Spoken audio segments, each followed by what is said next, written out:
Hello, storytellers. Storytelling one. I want to talk about some books I've been reading, and sadly, just not getting any fulfillment out of them. And these are classics. And these are classics that I even loved and enjoyed, or thought I would, used to. And my thing to you is that, as a Christian, I am now doing these role playing games, and I'm changing my mind, the way I think. Dungeons and Dragons, Conan the Barbarian. All of these things were amazing and very,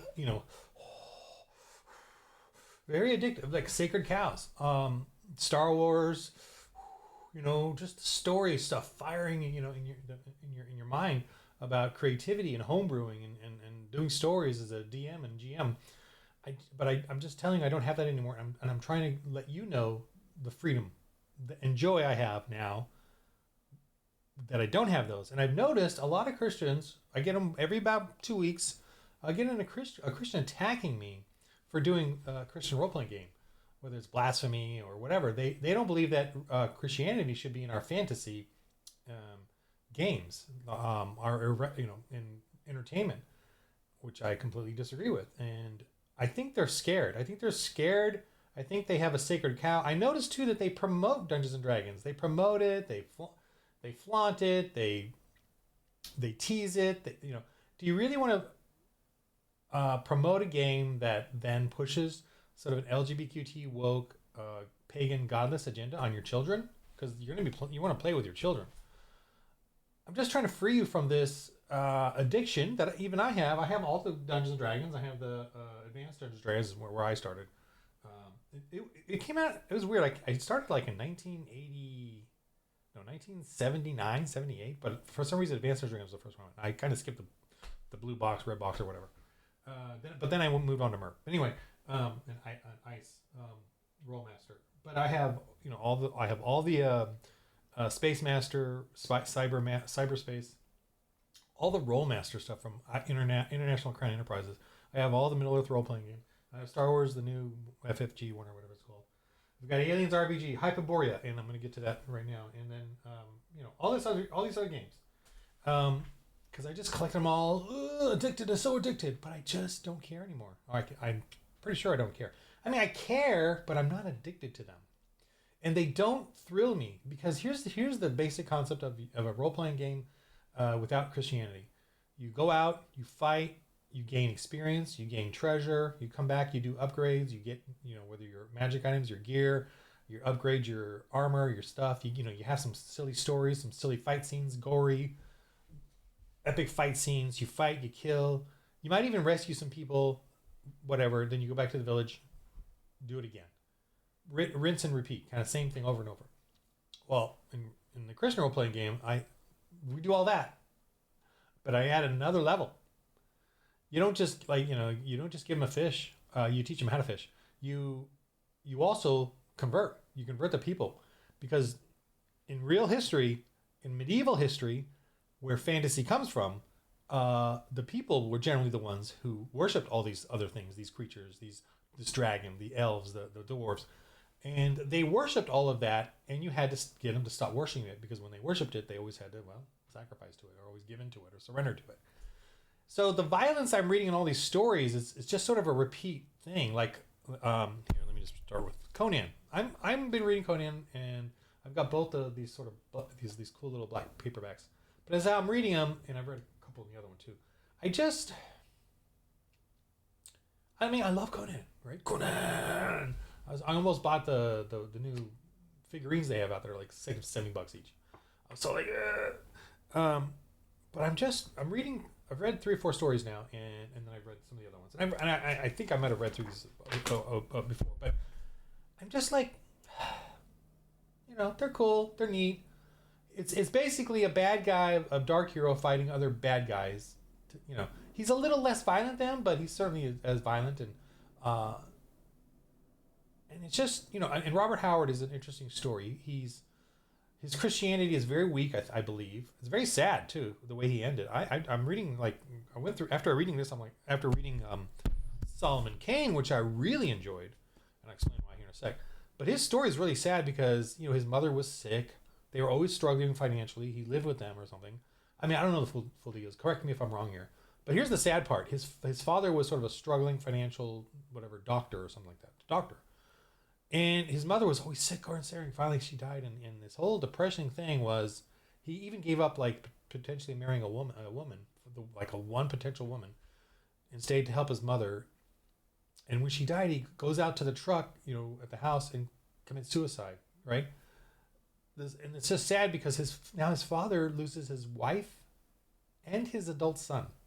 Imagine his father being an old man at this point and losing that. And I don't even know if they even have their family. The way I read it was very estranged family. And I'm just like, I just felt for the father, like losing his wife who had been sick for so long. I don't know the story or anything, but man, that just gutted me when I was kind of, going back over it again. And when I was reading this, I really enjoyed it, even though it's a very strange story. It mostly focuses on Africa. He went to Africa. It was really weird. And rescuing someone there, and then the whole,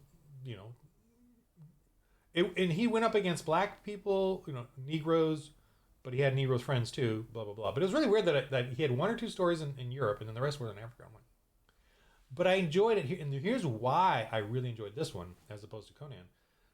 Because there was a hope and sense of faith in it. Now it wasn't very good. It wasn't great at all. But there was this hope and sense of Christian faith in. And I could tell that Robert E. Howard was struggling with it, because I feel like in the 30s, and I mentioned this in a video, but I feel like in the 30s, they were being bombarded with evolution. And he mentions like millions of years in the Solomon Kane stories. And I feel like everyone was being cudgeled, bludgeoned to death with the lies of evolution, and how they claimed all this stuff about evolution, destroying the core writings of the Bible, the beginning writings of Genesis. And today we have plenty of apologetics, plenty of creation scientists fighting the evolution movement. So I'm not going to go into that argument, but we Christians do have somewhere to go for answers scientifically. Whereas back in the 30s and 40s, and not until the 80s really, and 90s, did we have an actual counter theories, hypotheses, or responses to the evolution theory, which I will have you note keeps evolving. Which is, you can't have a theory that keeps evolving. You have a theory, and then if it becomes, they realize it doesn't work, you get rid of it and start over again. You can't just keep continuing the theory. That is not science. Just so you know. Okay. They can call it the evolutionary science if they want, but theory is not. Theory is a lie. To call it theory is right there is a lie, because we call ourselves creation science. So we're studying creation through science. So that makes sense. But evolution theory is not a theory, because you can't. You have to stick to a yes or no, positive, negative test scientific method for it to be considered a theory. So for them to just all of a sudden do that is absurd. Anyway. I'm going off again, but I enjoyed it because I felt throughout it, I was getting those little, I'm fighting for God. I'm fighting for justice. I don't know if I even believe in God, but I'm fighting for God. It's kind of that oomph to it. And this has none of that. I mean, the last thing I read was the epic Black Citadel or whatever it was, right? Black Scarlet Citadel, and big epic fighting and armies going across. And I'm just like, so this book is interesting. I just love the cover of the hard. I wish I could collect all my books like this, but it's pretty pricey. But The Uncharted Seas by Dennis Wheatley. Yeah. And right off the bat, there's very, very fighting a bunch of escaped slave Negroes on this weird Gonzo island out in the uncharted seas. So they made them the bad guys. There was some sort of Negro characters in it. And it was a little one-sided or whatever, but there was an attempt at, but it was pretty bad. Anyway, kind of bad. But the reason I really enjoyed this, though, nonetheless, is it's just an old writing. Yes, very whatever, politically incorrect. Very interesting, intriguing. I did finish it, but the reason is the movie. I loved the movie as a kid, and even now I watched it. My wife hates it, but I love it. The Hammer's film. Oh my God, I have it. It's not called Uncharted Seas. It's called, what's it called? Lost Continent. The Lost Continent, Hammer Films, is an amazing, crazy gonzo. It's like the only movie that fits the Hyborian, mutant weird gonzo concept. I mean, I'm sure there's others, but it's just done back then. And what I love though is that the Christianity in it is pretty amazing. When I was a kid, I kind of didn't get it. When I was a kid, they had the Catholic, the conquistador kind of lost thing in there, and so it was I felt critical of that, or the way I viewed it. Ooh, yeah, bad church thing. Ugh. But actually, if you listen very carefully to the dialogue and at the very end, it was very Christian. Like it was kind of like Protestant Christian, versus the Catholics, which I don't. But the Christianity, it wasn't really theology. It was more just visually. They kind of just played off of that. So it sort of looks like it's anti-church, anti-Catholic, anti-Christian on the surface, but the comments by some of the people at the very end is very Christian, which I was kind of surprised. That's why I like that film, and that's why I really wanted to read this. And then, of course, the ending is quite different, but I was kind of stuck on it. It was kind of weird and just intriguing to read the craziness of it all. And the Christianity in this was actually pretty minimal. So that was kind of disappointing. But nonetheless, I did enjoy it, and I don't know if I recommend it to you. But my point being, I'm looking for more Christianity in everything I do now because of these games. Because I can play a role-playing game as hardcore and as fun as any D&D thing I've ever done, but with evangelism and missionary work in it, totally exciting. I'm at this high level of expectation now.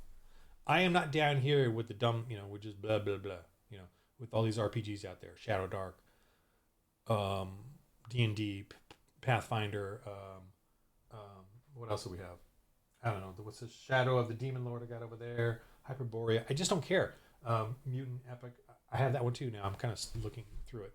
I just find them, here, I bought these. And I'm not trying to, I might even do videos on criticizing these, but I don't really want to go that route, but the guy seems pretty nice on X and all that, but I bought these too because I wanted to study them for my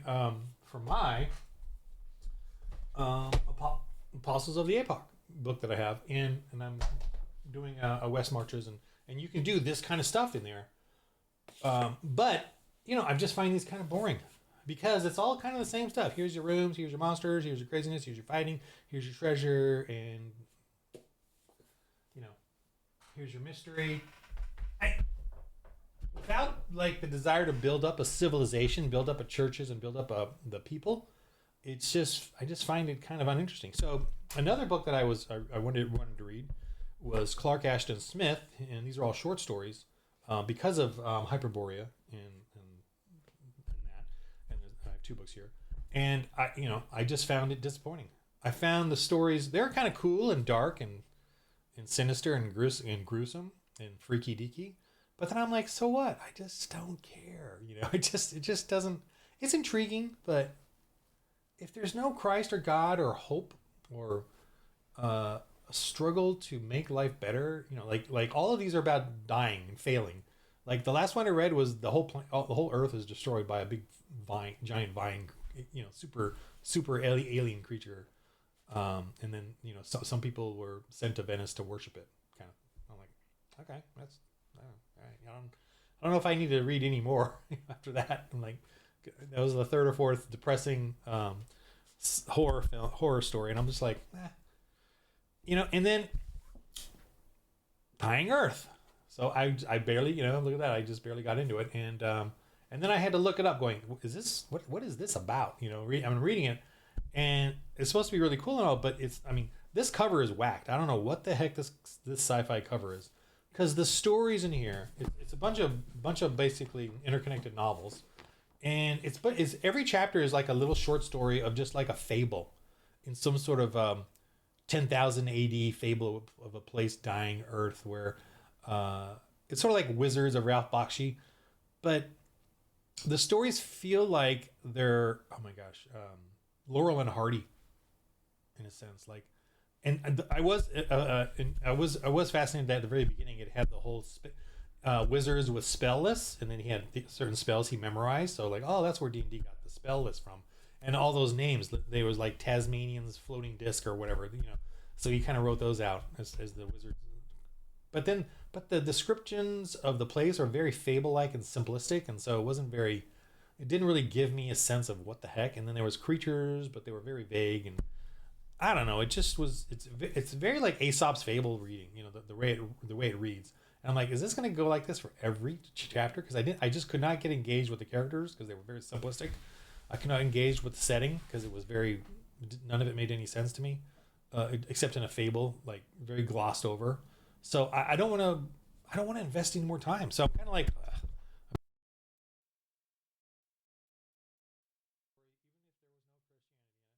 apparently I can't. Now you might be thinking, oh, you're losing out, Ron. I don't think so. I want my faith. I want my Jesus Christ, my Christianity in these stories.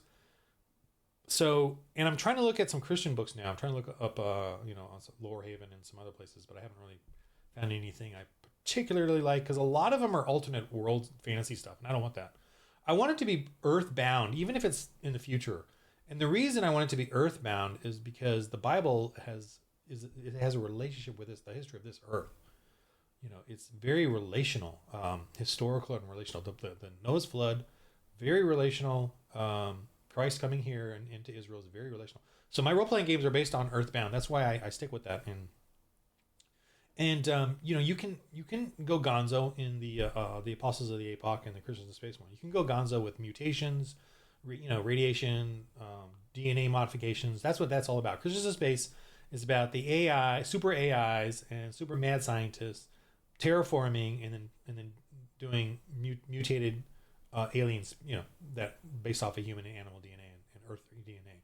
So that's what Christian Space is. So you can go gonzo with that. You can do and it makes more sense too. Star Trek and Star Wars make no sense. All these bipedal, carbon-based, humanoid, species on all these different planets evolved on their separate planets. That makes absolutely no sense. It doesn't even make sense for the evolution theory that keeps evolving. But in Christian Space, it makes total sense. Crazy, hyper sci-fi. But for the atheist, communist, woke, Democrat, Nazi, fascist regime to go out and terraform and then plant whatever they want on all the planets, it totally makes sense. Yeah, and you can have all those types of alien species that the Christian missionaries go out and try to Christianize and evangelize, and that's the adventure. And there's plenty of combat, plenty of craziness. But your goal is to plant a church on every little place you go to, on all of these, to start exactly what happened in Europe. In Europe, in the West, churches were planted on every corner of every village, and so that is what we have today is fantasy. Fantasy today is Christianity defeating paganism and then turning their religion into fun. But Christianity should still be there. In the stories, because we need to continue on the tradition of Christian ethos, and we're ignoring it, erasing it, forgetting it in the stories. To me, using your Christian faith in a story is not blasphemy. It's warranted, needed, it's necessary for educating your children. Telling stories with a Christian faith and how to live out your Christian faith is essential to us, to the world. And to disregard that to play Dungeons and Dragons or these games is, I think, not living out your faith. It's so easy and fun to have your faith in these games, in role-playing games. And the reason I specify role-playing games is because you do role-play. You play out a character. I don't necessarily need it in card games or checkers, but that's not necessary. But in these type of games, and even in now, I'm starting to think video games and computer games, I would like a little bit more of that. But the essence of it, it's fun adventure and stuff. But the essence of it is, the whole advantage of church planning. So many computer games don't need that. I mean, obviously that's not necessary because you're just playing a simple fun thing. But when you're interacting with people, I think it's important that you should have that faith in it. Now, if a computer game could have the Christian faith in it in some way, because some kind of mechanic or whatever, then that'd be fun. I would be intrigued by that. I have a couple of games, but there's not many out there for it. But I do. There are some I'm playing, like Fallout, which I think could have had a Christian element to it because you're planning a village, so you should be able to plan a church, and just have a church. You should be able to find the Bible, because in Boston, where I guess that last game was based off of, there's a lot of Christian and Catholic churches there, and they even have it in the game. But what you can't do is build a church, which I think you should have been able to, and I think you should have been able to find Bibles, and then those could have had you bonus points and stuff like that. So they could have had simple mechanics like that. But see, they don't want to be offensive. But the problem with they don't want to be offensive is we Christians are giving up our faith so that the pagans can rule the roost. Rule the roost. They can rule. And I don't understand that anymore. I was part of this. I was part of that. I surrendered my faith to pagans all the time during D&D and all this other stuff. But I don't understand now that I'm doing this, and now that I'm trying to wake up other Christians, I understand the blow. Well, I guess I understand the blowback, but it is the worst. It's the most lame feeling of all. I don't mind if you think that what I do is not necessary or not good, but to actually like fight me, or not fight me, but attack, or whatever, troll me or verbally go after me, is like, don't you have something to do for the Lord? Don't you have something to do besides step on another Christian who's trying to do something for the Lord? When a Christian is trying to do something for the Lord, can't you just just ignore it and let them do it while you go do your thing? Do you have to like actually troll and attack and type away at this is blasphemy or evil? I'm like, what are you doing for the Lord? What are you doing? Just sitting around posting things? I mean, is that it? That's do something for the Lord. Make something, create something, teach others that your faith can be in all aspects of life and joyfully, whatever it is. So this video is just about that, about all these books that are just kind of, Interplanetaries by Clark Ashton Smith. I would like to say I like them, but I just don't. I don't think I'm going to finish it. I'll keep it around for a little while. And this one is just, I don't think I'm going to read the rest of this. It's just like fably, goofy. I wanted something else. This one was kind of just old school. I mean, I guess I was a little older than them, but and I know he did some occult stuff too, like satanic, fighting satanic stuff. I don't know if I want to read those yet, but this was definitely, I still enjoyed it. I mean, for what it was, but I don't know if I recommend it. Conan is Conan, and then Solomon Kane. If you're a Christian, I do recommend this one. I found this interesting, and I was at the right moment in my period where I was reading this. I was at a hotel and at the beach, and so it was pretty easy to read through this and stuff. Anyway, so that's that. I really, if you guys know of any Christian, biblical-based, earth-based, cool stories, sci-fi, post-apocalyptic. I don't want post-apocalyptic that's kind of like real. That's not what I'm after, because I want stuff to influence what I'm doing. I want post-apocalyptic that's little gonzo, little a bit, little crazier, which I think we can have the freedom to do that. Whether we unleash demonic hell or whether we release mutant radiation, and super AIs and all that. I want it to be based a little bit around, reality, but then also some gonzo, some crazy stuff. And but so if you guys didn't know of anything like that, but I'm working on my own. I'm working on Alfred, and I'm working on that. I'm going to work on sort of a story for this, like an actual novel for this, where they go out into the wastelands and they're evangelizing, but there's all kinds of crazy gonzo stuff out there, violence and hardcore mutations and stuff. So that's just my little video on just I literally don't have anything to read right now as far as just fun fiction, Christian fiction, apocalyptic or gonzo or whatever. I got some other books here to read, but I'm just looking for stuff like that. And I even have one of the players, Nick, telling me he just doesn't care to play anything else but this, and I get it. Me too. I don't want to play anything unless I can put my Christian values in it. I can actually play a Christian in it.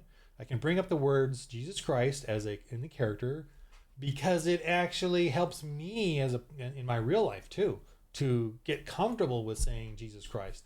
You need to have Jesus Christ in your life. You need to have, it's a wonderful thing to be able to practice that in a sort of fun, safe environment with your friends, and go ahead and make mistakes, and roll dice and just keep that going. And imagine kids doing that. Imagine you getting your kids to say that. And I've had I've had 6-ish kids say the gospel for the first time ever in this game, and terribly but wonderfully, because it never came out of their mouths before. They never thought about it. And this game helps you think about it and actually articulate it. So that's what this game's all about. Boy, I could use some reading. If you guys know of anything cool, let me know. That's Christian, that they're, and that missionary, like evangelist, like, even feebly. I even want to see mistakes. I want to see our stupidity, our arguing, our sabotaging each other in our attempts. But I want to see the evangelism, church planning stories, because that's everything that has to do with Christianity. And yet we have no entertainment for that, no stories for that. I don't know of any films. I know like one or two. And I did another video on it, but I don't know of any. It's not. Why isn't that the prevalent Christian entertainment? That should be that I should go to PureFlix or whatever, and that's all I see. Oh, and then once in a great while, I'll see, someone, has a happy dappy little fun thing about it. No, I want to see the adventures, adventures in evangelism, And, yeah. All right. That's my little video today in the game of life, everybody. We need to roll holy dice.